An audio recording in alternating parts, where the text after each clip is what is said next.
It's Pete from Cheap Homesteading, and today we're going to try to get my vintage Craftsman Snowthrower up and running.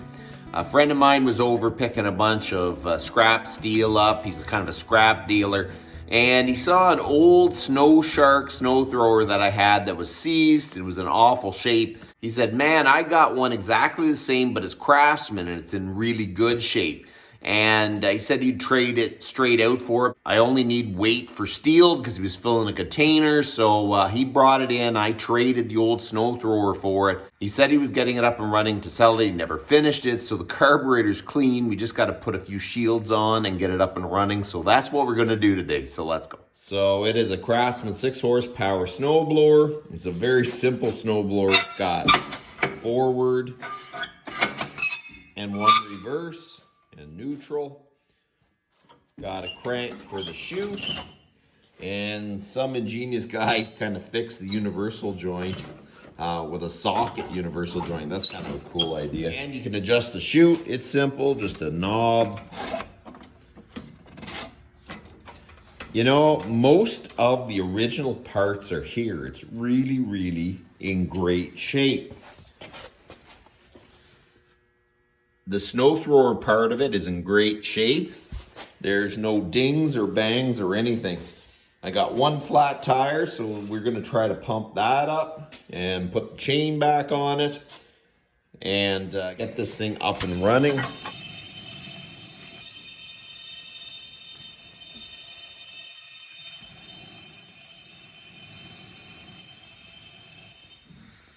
Oh, there you go.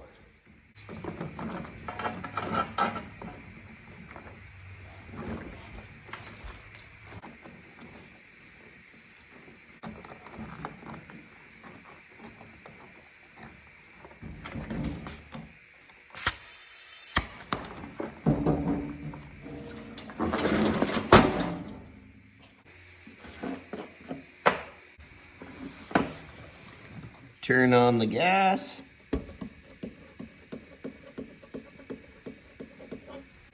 Let's see if I can get it up and running. Put the choke on and throttle up. Wow.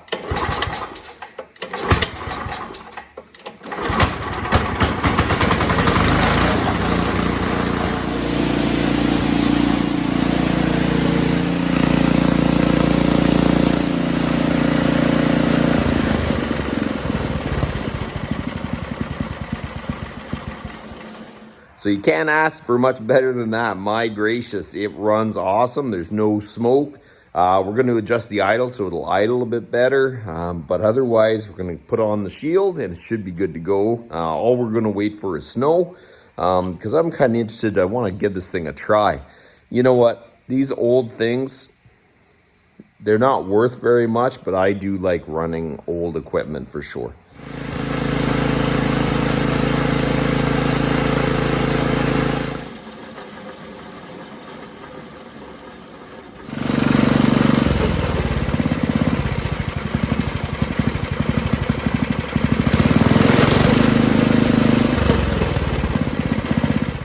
One thing I've learned, this wire here is your shut-off wire, and it's supposed to go on here, but there's a short between the housing, and when it's on there, it won't start and run. So what I'm gonna do is just shut it down with this flap.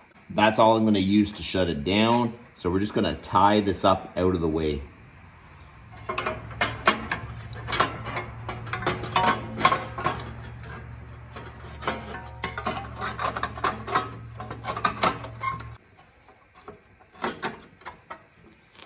Okay, so the drive chain is super loose, so we have to tighten that up.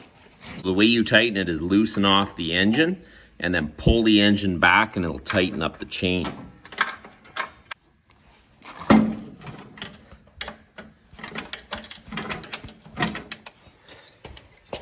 Okay, so we're gonna pull back on the engine now and it'll tighten up the chain.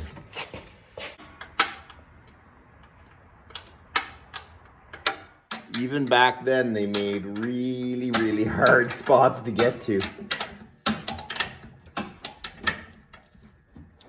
Okay, now the front bolts.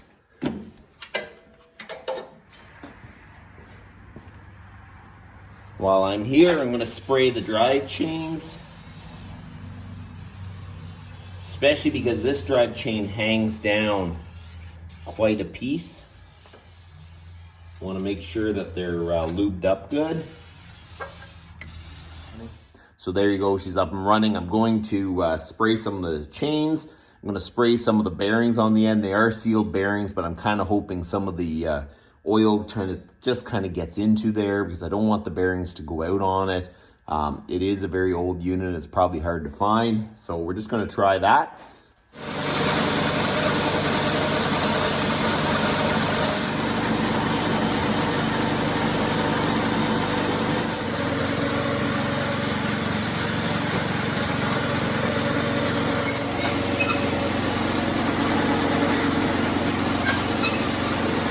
So there you go, the snowblower is up and running, ready to go. All we need is some snow. You know what? There's a lot of value in these old snowblowers. These new ones you buy are absolutely garbage, I'm telling you.